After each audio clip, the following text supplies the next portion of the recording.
Well, we're back. And what are we doing today? Well, let's start by explaining today and some of the situation. It's 2 days before Christmas, and I normally don't leave things this late until Christmas, but it's been a complicated week. So yesterday I got my ambulance roadworthied, and I also had my infusion of Tisabri to help control the symptoms of MS. Traditionally after that I'm useless for a week. I can't afford to be useless at the moment because I need to get a couple of little things done, namely a couple of presents, one for my sister-in-law and one for a close friend. About 5 years ago we lost my brother to suicide, so we're going to make a little pendant for my sister-in-law that's out of the brass that belonged to my brother, and the close friend I refer to also was very close to my brother, so I'm going to make one for her as well. Now, in addition to the brass that I'm going to use, I'm going to use some synthetic opals, which we can probably see here. I couldn't afford the real deal, but synthetic opals look every bit the part, and they look very nice. So not terribly expensive, but very much effective in terms of a gem, and they're better than a little plastic stick-on thing. Some comparison, this is something you paid $90 for, and it's a bit of silver with some little stick-on plastic gems. So I wanted to do something far better than that.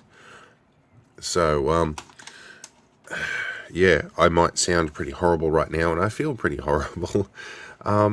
But yeah, so I think the first job here is to jump into AutoCAD and design the pendant. I'm probably going to cheat a little bit and use a teardrop shape that I've used for a pendant before, but modify that to suit these guys. I'm going for a bit of simplicity because I've only got a short space of time to cast these things, and simplicity tends to be more reliable and less problematic, and means I have to less likely to have to remelt what I've made. So yeah, let's jump into AutoCAD and come up with a design, and from there I guess we'll go and laser cut an MDF. Sorry, composing a sentence is really difficult right now. You guys are going to have to bear with me. From AutoCAD, we'll go to our laser cutter. We will laser cut an MDF master, and from that we'll make a petrobond sand mold. I'm not using green sand this time, I'm using petrobond. It's a lot finer. And we'll pour some brass in it, and from there I'm going to spend the rest of the day with sandpaper. So let's get into AutoCAD.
Alright, so welcome to my messy shed. There's switches and stuff everywhere here. So the next step involved in all of this is going to be firing up this computer, loading up the CAD that you've just seen me design, feeding it into this laser cutter to make a couple of masters. Then we'll wander back inside and see if the hatch area that I've made will create a depression suitable enough to actually fit those gems I've used. This is actually acrylic, believe it or not. It's clear acrylic for a previous job. Now, hopefully, we've got that elliptical shape right. There's lots of junk in this shed. I really need to clean up. This is like stuff that has just been piled up in my main work area. I've got everything from like a Minelab metal detector to a generator here, all getting in the way of my compressor, which I need to turn on to run this. So it's going to be... I haven't had a chance to clean up or do anything. Anyway, the main purpose, before I got a little bit sidetracked there, in doing a test run with these masters, is to make sure the gems fit. If they don't fit in the recess, I'll have to redo that. I have made the blanket assumption that they are perfectly elliptical. They may not be, but I've measured the height by the width and drawn an ellipse, and hopefully mathematically that's somewhere close to it. If not, I might just, I've given it a 0.5 millimeter extra, so it's about 1 millimeter overall. Hopefully that should be enough leeway for it to fit in anyway. And it's probably occurred to you guys by now that I'm probably intending on just simply gluing them in. I'm not doing any sort of fancy clasp or anything like that. I just simply do not have the energy for that. But also, being synthetic, if they fall out, it's not hard to replace them. And it also, synthetic gems are a bit more porous, or a lot more porous, more inclined to be damaged. So knowing both of the recipients of these, jewelry can get a bit of a hard life in their hands. So in this case, making it repairable is probably sensible. Anyway, once we've done our test ones, we're going to go over here, and I have some brass here. These are leftover little ingots that I've cast from the brass that belonged to my brother. This is a leftover from some previous casts. So we'll be melting all this down to do our casts today. I'm going to try and get both molds done such that I can pour each one, and I have wild roaming drill bits growing out of my vise. We're going to use our little cheapy Chinese furnace here with our graphite crucible. I'll have to clean all that out as well. I'm going to use blue tack for the header.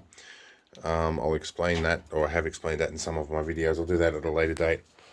Traditionally, I'd use white metal, which is like a 98% tin compound in here. It's like a lead-free bearing metal.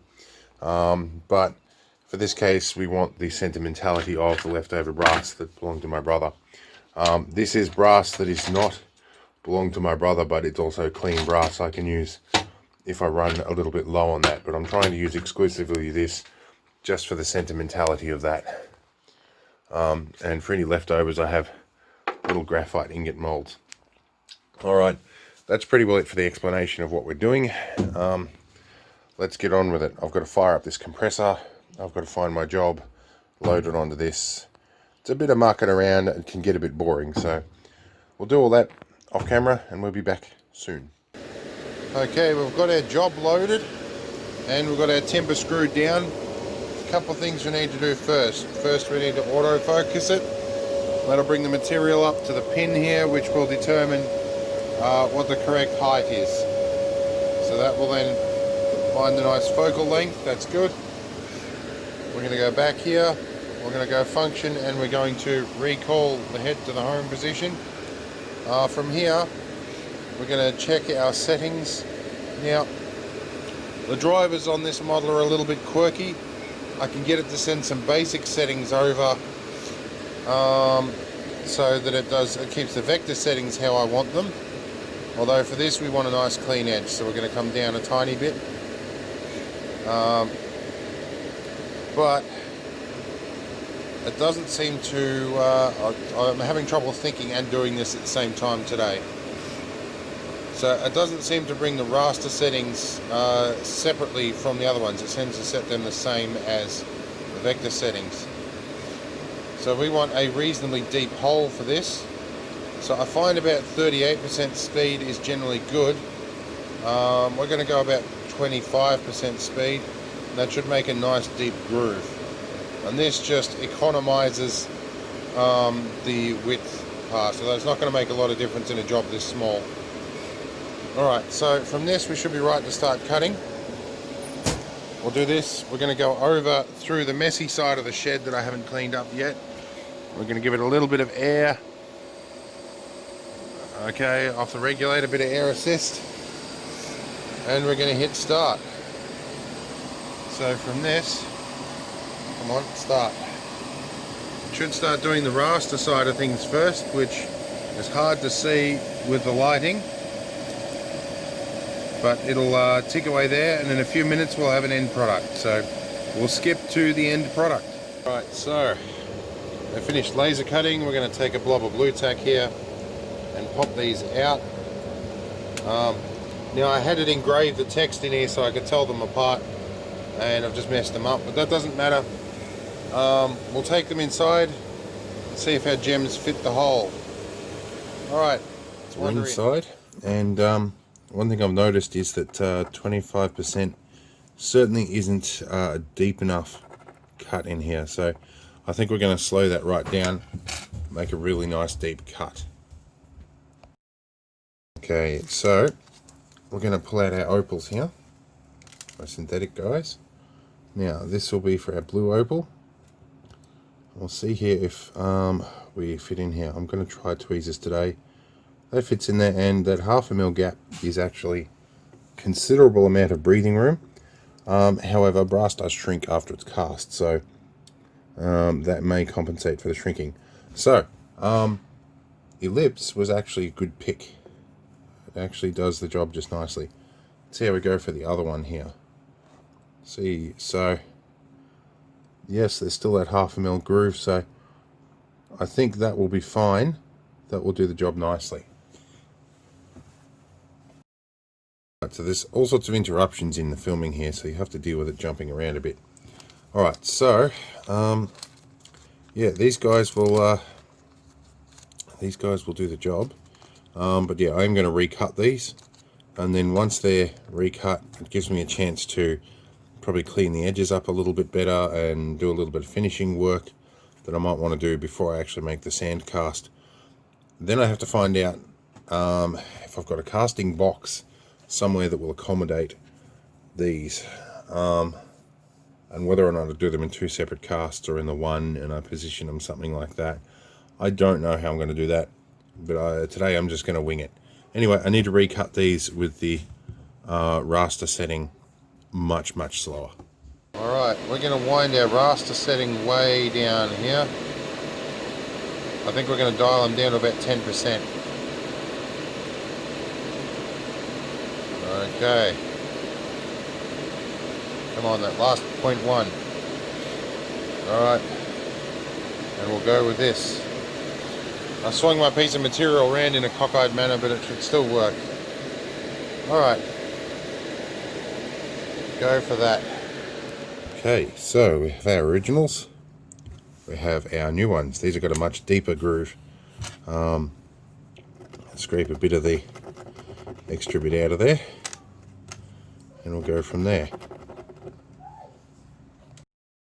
Okay, it's a day for filming interruptions apparently. Anyway, there's a bit of this charcoal stuff in here. It does make it a little bit harder to get the casting sand out, or the petrobond, whatever it is. It's casting sand. It makes it a bit harder to get it out until I scrape some of that ash off. And I'll be coating these in talc powder once I get this done. It's not a day for quality videos. I'm sorry if this is not up to my usual standard, guys. Now, we need to check if these fit. So we'll do that, and a stop for a nose clearing session. Alright, nose clearing complete. Let's see. Oh, these are difficult to pick up like this. See if we will fit in that recess nicely. Oh, yeah, got it in the wrong one. That's why. Yep, fits in beautifully. Okay, so that should give you a bit of an idea of what I'm intending to do in brass. This one's upside down, so we'll drop this up. Alright. Okay, let's change our camera angle slightly. This is going to be a little bit of a chunky move. Let's come around into our light a little bit better here. So, they don't look real glamorous at the moment, and that's because they're not going to be made out of wood, but these should fit nicely. Now, the challenge I have now is figuring out how I'm going to do the sand casting mold. Now, traditionally, I've cast them from the edge and put pouring sprues in from there. Today, I'm considering doing something different and doing a pouring sprue from the back and making a two-part mold. And I have a big wooden frame one I got given with the petrobond sand, so I may try that, although it could be a little bit funky to figure out how that works, but let's have a muck around. We'll see what happens. Anyway, I'm going to go out the back and I'm going to pound some sand now. So it's now unexpectedly windy, so we'll have to deal with that on the audio.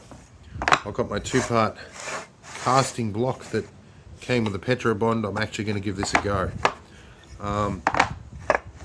This could be a bit tricky, given how this is going to have to work. Yeah, and these pins are actually going to get in the way of what I need to do. So yeah, I guess we'll try it. Yep. I think I'm just going to do this bit and then I'll show you after. It's going to take too much energy that I don't have right now. So we'll show you once we've done that bit.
Alright, our sand mold is assembled.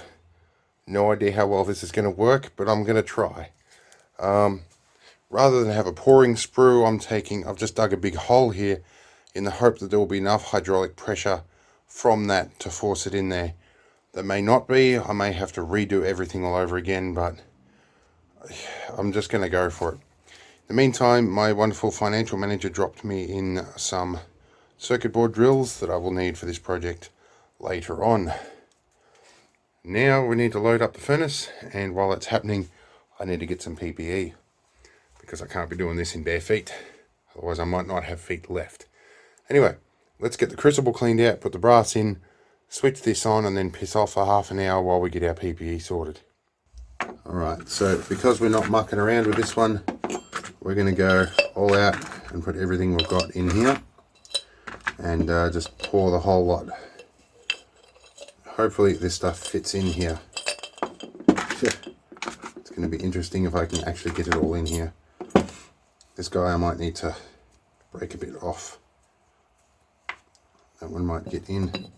I don't have any borax on hand either, which is a bit of a pain in the rear, but yeah, we'll see how we go. This one will probably fit in the top, and that will melt down over time. So we'll put it all in here, and hopefully that will sit flush. It does slightly. Okay, we'll get this guy plugged in, and we'll get everything prepped. As I discovered in this workshop, everything in this workshop runs off a single power point in the kitchen.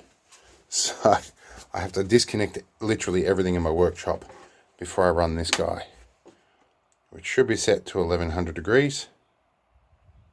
Yep. And it sounds horrible because it's all warmed in. But we're going to let this go, and we'll be back once I've got the right gear sorted. Alright, so our thermostat has started to kick in and out. Currently 1082 according to this. There was a big chunk I had to drop in the top, which meant I've had to wait a little bit for it to melt. Let's see if we're melted yet. We feel very liquid in there. That's good. So we will cast it shortly, hopefully before my filament burns out. I should have put an extraction fan up. Anyway, let's get this stuff poured because I want to see what our results are and see if I've wasted my time. Alright, here goes.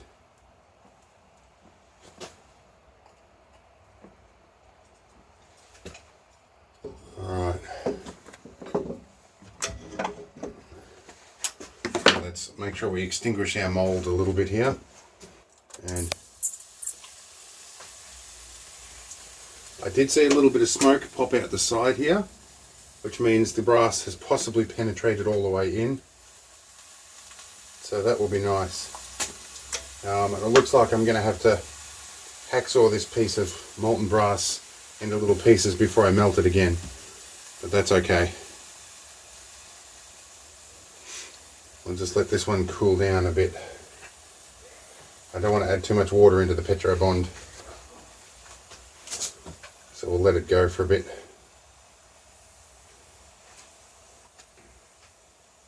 And this is the bit that's a bit nerve-wracking, is when you find out whether or not it's worked. I've just got to babysit this because it can spontaneously combust again. So it's come out a little bit. Alright, we'll let it cool a little bit more. I'm going to pick this whole thing up and take it outside, and then we will probably break it open from there, but I'm going to let it cool outside in the wind. Okay.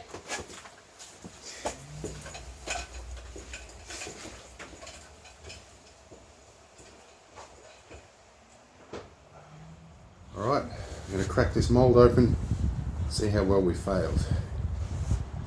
Alright, if we can get the two halves apart. It's black inside. Ah, it looks like I cast them. First time ever I've done a two-part mold. Ha ha.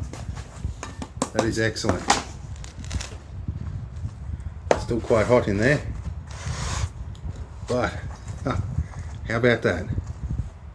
We've got two beautifully cast pendants. That just made my day. They actually worked. And I can reclaim some of this sand too. So, I'm going to drop it in a bucket of water and then we'll get polishing.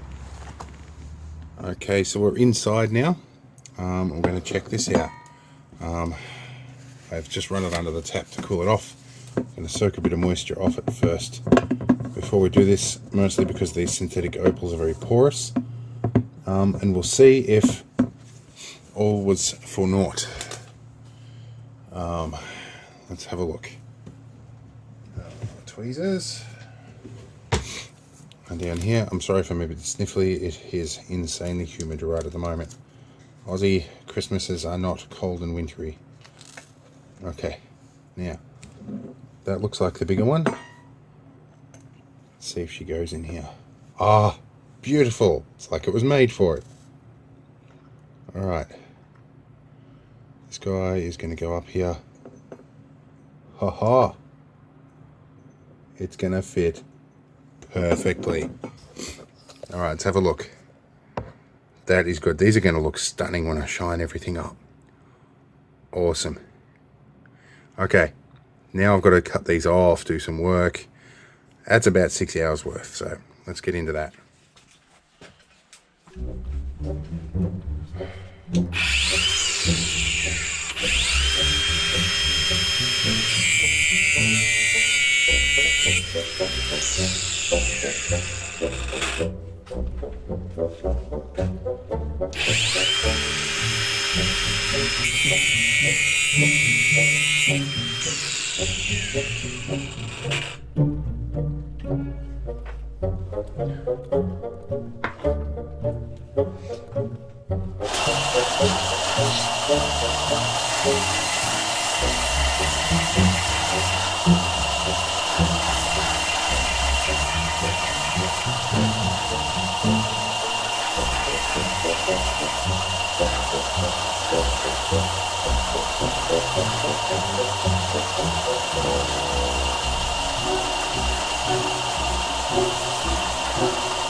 Alright, so got the initial sanding finally done after about 2 hours.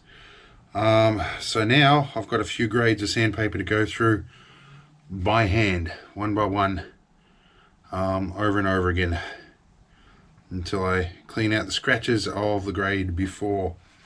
I'm going to use a blue tack to hold on to it this time because my burnt fingers are actually really killing me, and I've got to constantly dip them in cold water. So this is going to be fun, but we'll get there. We'll get them shined up. They should look alright. So let's go over to the sanding desk. Alright, so we're at the desk and I've hidden my designs in my pockets. So the grades of paper we're going to go through based solely on what I have available, because it's the 23rd of December and just you're not going to get near anywhere to buy anything. We have some Chinese, what's this, 400 grit paper. We've got some 1200. Got a brand new sheet of 1200, definitely going to use that.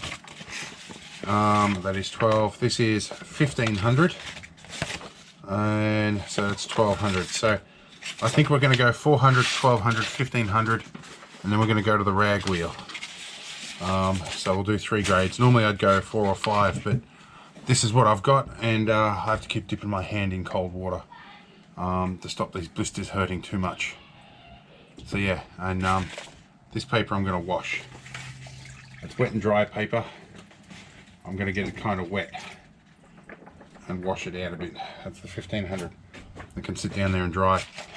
Now the 400 is not strictly wet and dry, but I'm going to treat it like that for best results. So yeah, really I'm just going to drip a little bit of water on here and grind away. I'm going to start with the face because that's the most important bit to me. And I've got my blob of blue tack somewhere I want to use to hold on to that. So I'll go and grab that. Blue tack really has to be one of these miracle substances you can use for just about everything. I make extensive use of it if you've watched my videos regularly. Are there any lumps under here that might cause deep scratches? Make sure that is nice and free of lumps.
We're starting to get quite a reflective finish here, but we've still got a long way to go.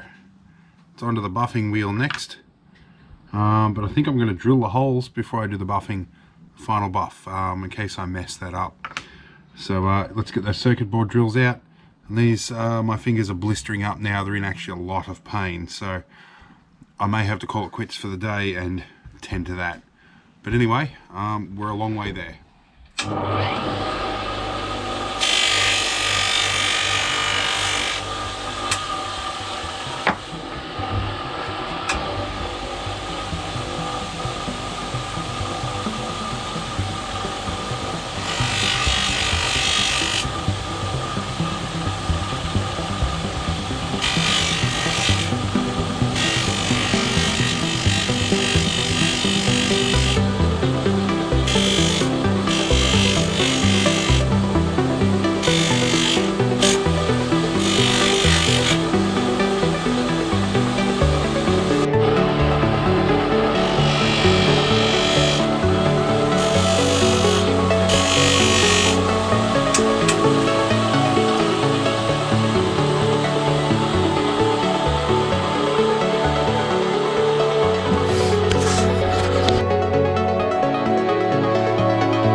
Okay, well, we're inside now, and we've finished polishing these guys, and we have our opals.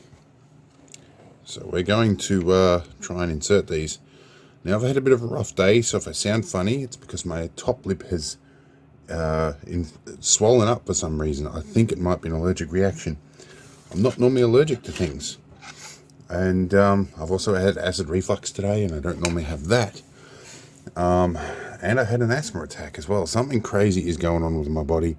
I don't understand. So anyway, our first job is to make sure we know which one of these goes where. And pretty sure that's correct. Okay, so let's try our blue one first. I shouldn't probably drag these around here because I will scratch them again and I'll have to buff them. I don't want to. But now, normally I would use a little stick or a pin or something to try and guide the glue into here. But I'm going to risk it, and I'm going to go with the tip of the glue container. I'm going to get a pair of pliers here, and I'm going to clean the tip of that though first, so I have better control. This is Loctite. I'm going to go quiet while I do this so I don't mess it up. I think one drop is probably going to be plenty here. So if we drop our opal right in, give it a gentle push with my finger and position it. Hopefully that should stick it in well. I'm hoping. We'll find out pretty quickly if that's in there. That's solidified pretty quickly, so we'll move that out of the way. This one here we're going to have another go at. Now, let's go quiet again so I don't make a mess of this.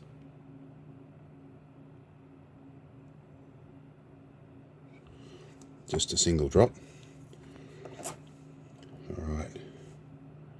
This one's going to be a little trickier because we need to get it right center and we need to be quick about it.